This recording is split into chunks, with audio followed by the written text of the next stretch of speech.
몇 번 인사 한번 할까요? 사랑합니다. 요즘 잘 안 해보니까 한번 좀 진하게 좀 그렇게만 하면 되겠어요? 뒤에 분들하고도 좀 하셔야죠. 다시 한번 뒤에 분들하고 하겠습니다. 사랑합니다. 서로 사랑하면서 사시기를 축원드립니다. 인생사 때로 쉽지 않아요. 왜 쉽지 않냐면 가끔씩 화가 나죠. 화가. 때로는 억울하고 자존심도 상하고 그런 일을 만나는 게 우리 인생이에요. 그런데 이런 상황에서 인간과 동물의 차이점이 뭔지 아세요? 이런 상황에서 인간은 본능대로 반응하지 않고 조절해서 반응한다는 겁니다. 누가 아무리 자극적인 말을 해도, 분노에 차서 행동해도 감정대로 하지 않고 참을 수 있다는 거예요. 참을 수 있다. 이것을 심리학에서는 충동 조절 능력이라고 해요. 그렇게 그냥 확 말하지 않고 지연된 반응을 하는 거. 이게 동물과 인간의 차이점 중에 하나라고 합니다. 화가 나는데 참는 거 잘한 거죠? 못한 건가요? 잘한 거죠. 야고보서 5장은 참으라 합니다. 믿음의 선배들 다 참았으니까 너희들도 그들을 멘토 삼아서 참으라. 예수님도 마태복음 5장에서 온유한 자 복이 있다 그래요. 온유의 헬라적 의미는요, 단지 부드러움이 아니에요. 부드러움보다 다른 차원의 의미가 있어요. 언어적 의미는 재갈을 먹이다, 이런 의미가 있어요. 말에 재갈을 먹이면 어떻게 되겠어요? 재갈을 먹인 말과 재갈을 먹이지 않는 야생말 다르죠? 재갈을 먹이면 말을 통제할 수 있어요. 그러니까 온유한 자라는 말을 언어적 의미를 살려서 번역을 하면 이런 거예요.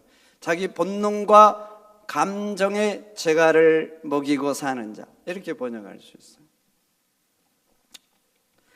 왜 이렇게 재갈을 먹여서 감정대로 본능대로 안 하는 자가 복인 거예요? 인간도 본능이 있잖아요. 본능. 그리고 이 본능이 죄로 물들어 있어요. 이 죄로 물들어 있는 본능은 누가 자극하면 참는 게 어려워요. 똑같이 해야 되고 똑같이 보고 싶은 거. 그래서 성경도 참으라고 하는 거예요. 참으라고.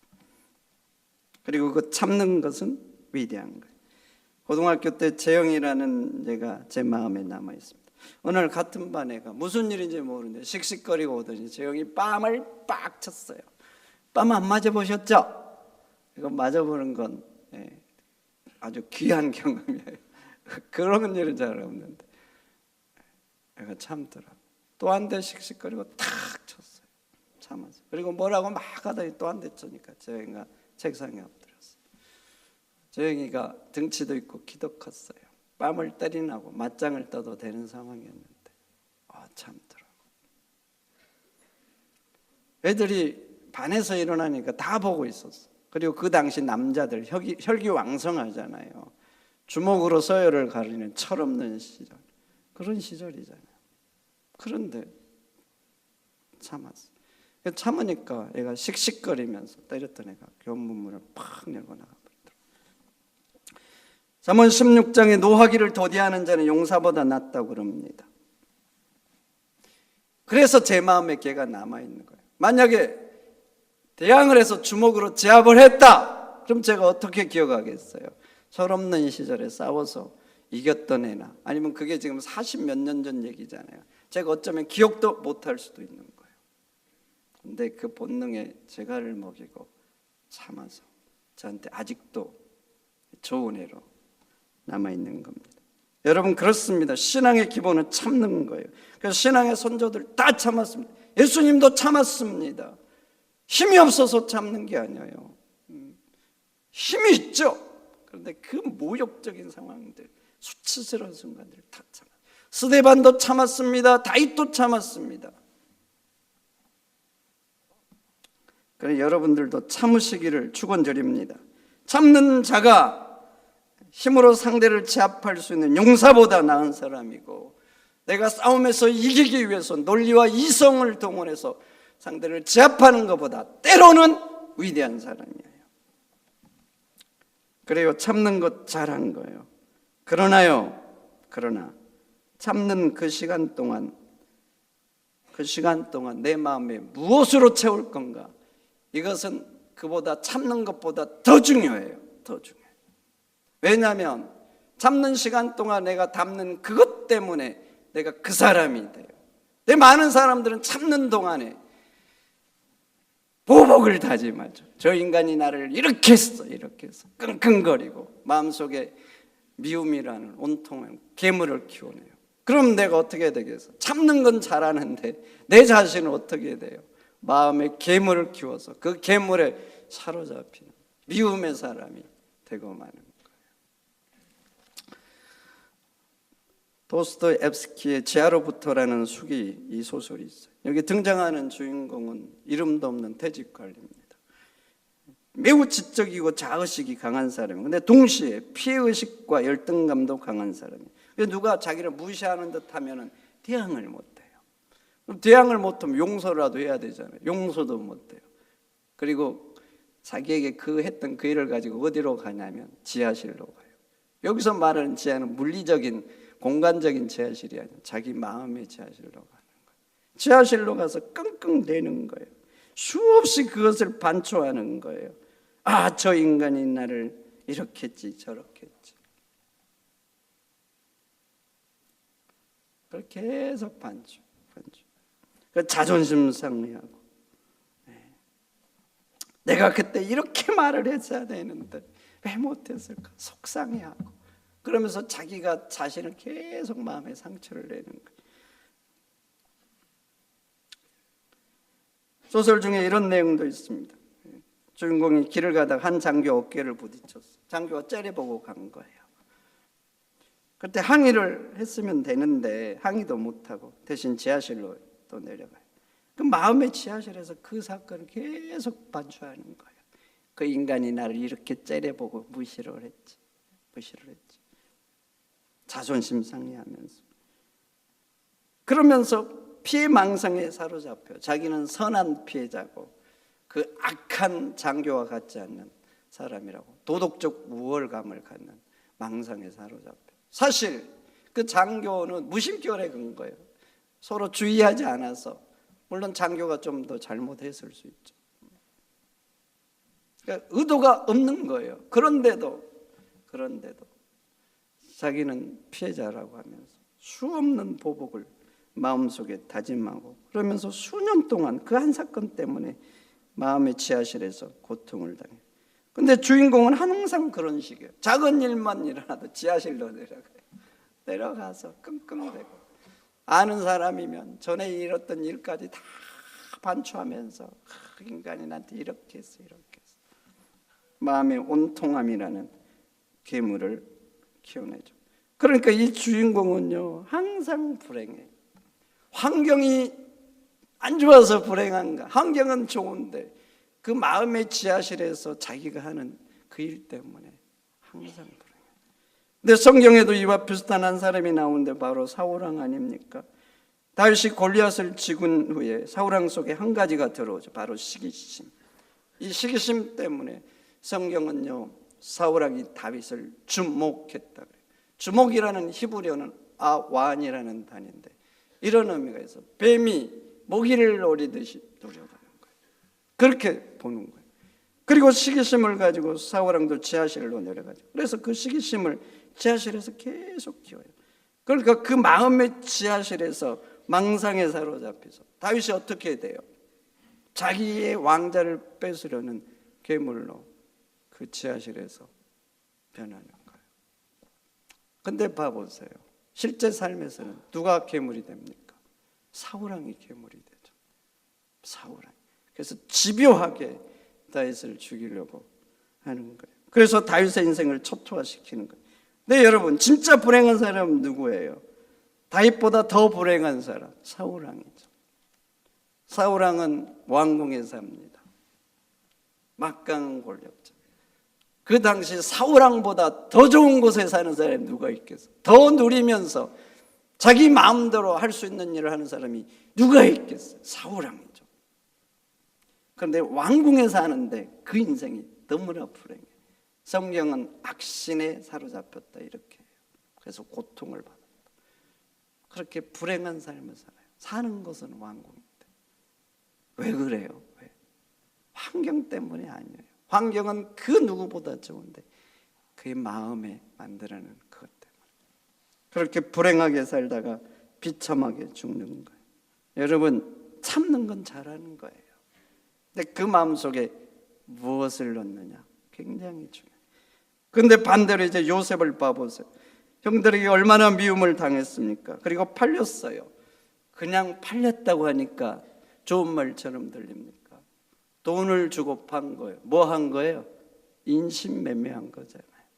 형들이 동생을 인신매매한 겁니다.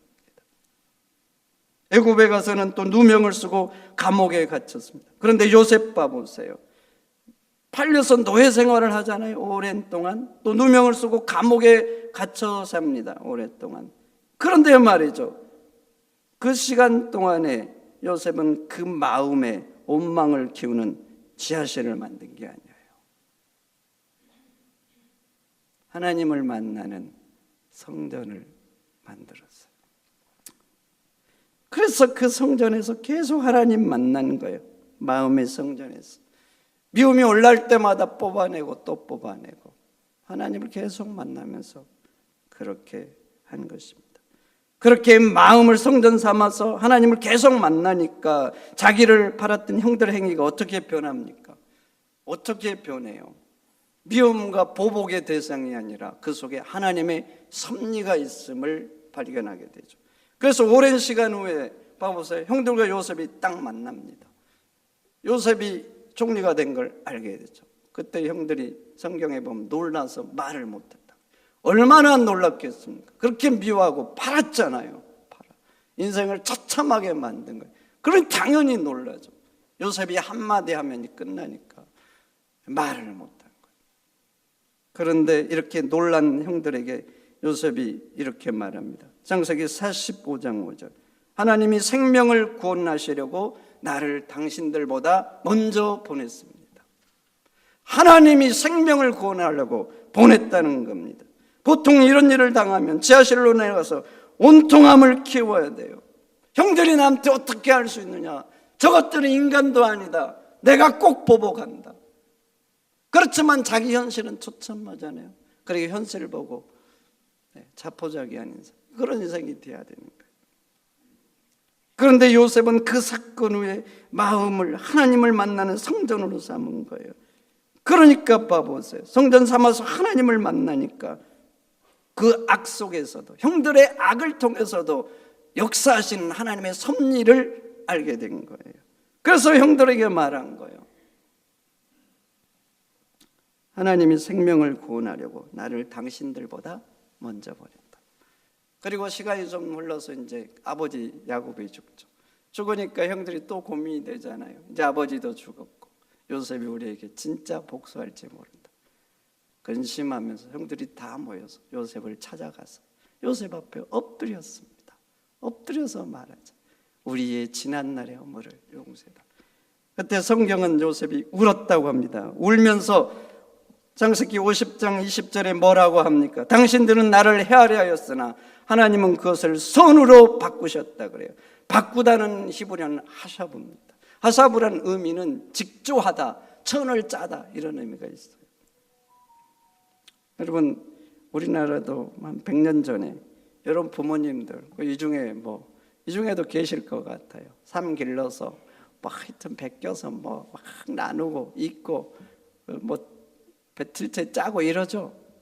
그런 의미예요. 직조하다. 근데 이 의미는 뭐예요? 당신들은 나를 헤아려 하는데 하나님은 그것을 선으로 직조했다는 거예요.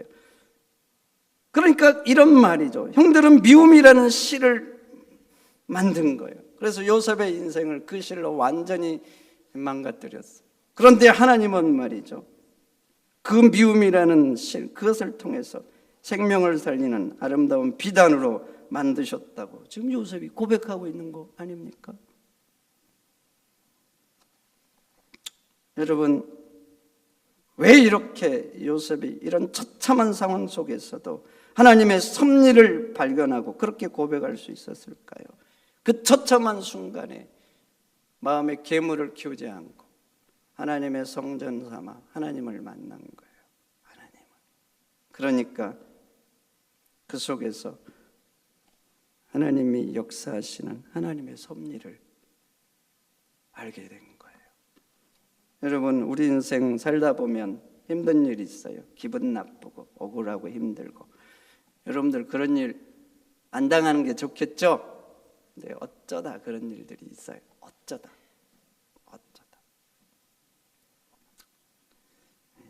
그래서 그런 일을 당할 때 참는 거 참 잘한 거예요. 그런데 말이죠, 참는 동안에 마음에 무엇으로 채우는가, 그것은 더 중요한 거예요. 여러분들이 마음에 지하실로 내려가서 괴물을 키우면 여지없습니다. 저도 여러분도 사울처럼 됩니다. 사울처럼.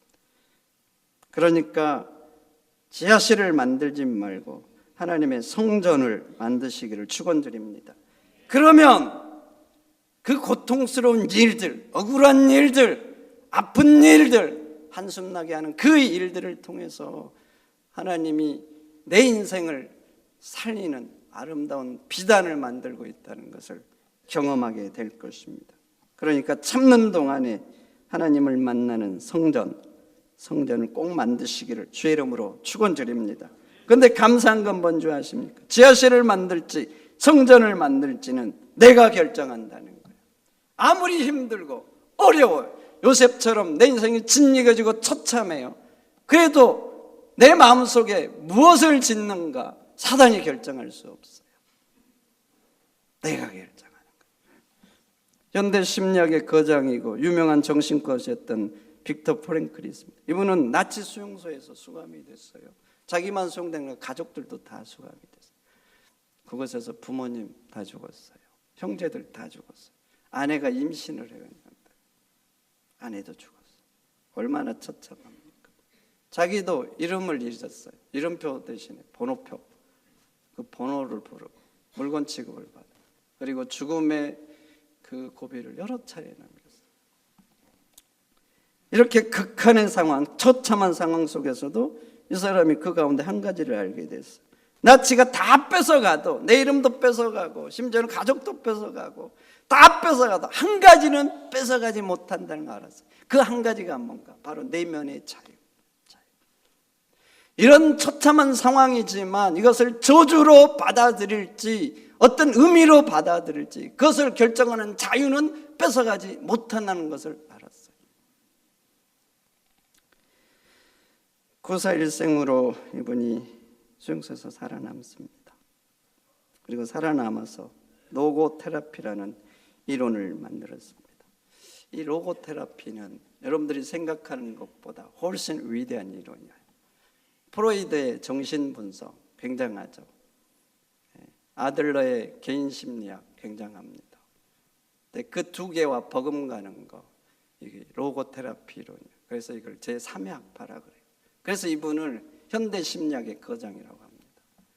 여러 가지 이론 중에 첫 번째 이론이 그래요. 앞에 말했던 이 수용소에서 깨닫던 거. 내가 상황은 통제할 수 없는 상황들이 있다는 거죠. 이 처참한 상황을 자기가 통제 못하잖아요. 나치들이 통제하죠. 그러나 그 상황은 통제 못하지만 그것을 어떻게 받아들일지는 내가 통제할 수 있다는 거죠. 이게 첫 번째 로고테라피의 첫 번째 핵심이에요. 그리고 계속 두 번째, 세 번째 이론들이 있죠. 이분이 정신과 의사잖아요.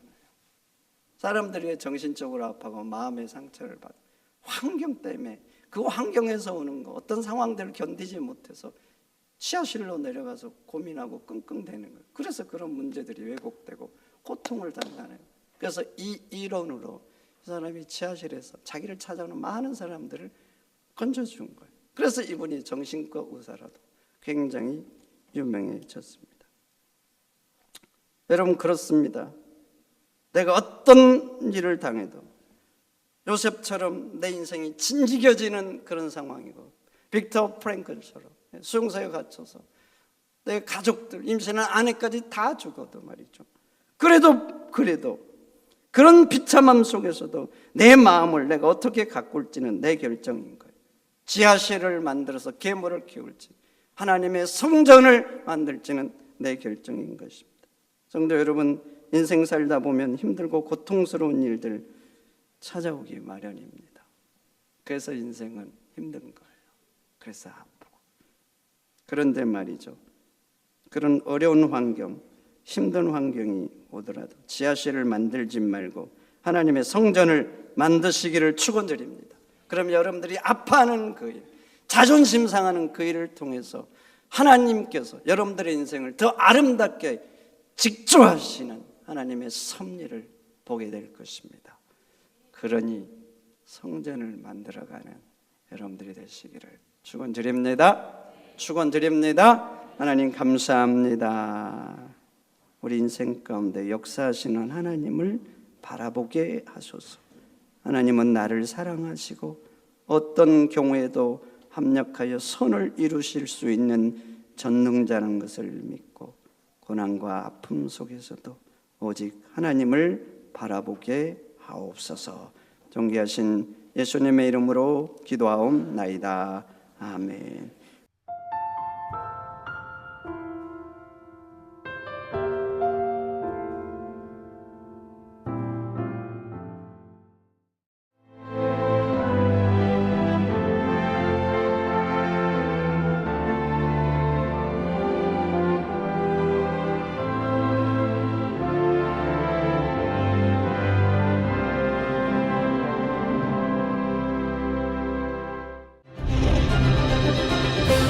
기회는 준비된 도시를 선택합니다.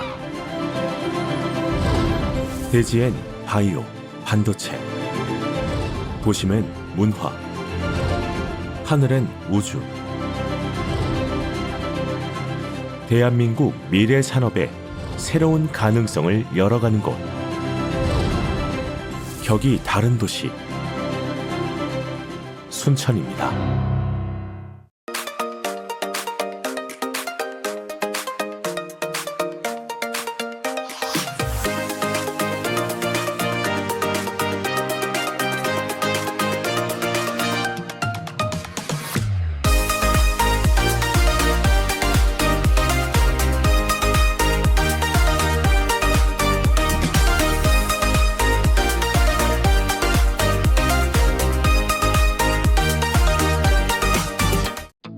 다양한 봄향기가 불어옵니다. 맛있는 차가 어떤 거냐면 말이지, 안개가 가득한 산속에서 정성으로 길러냈다는 사실. 다양한 봄향기가 가득한 보성 다양대축제로 여러분들을 초대합니다. 보성 다양대축제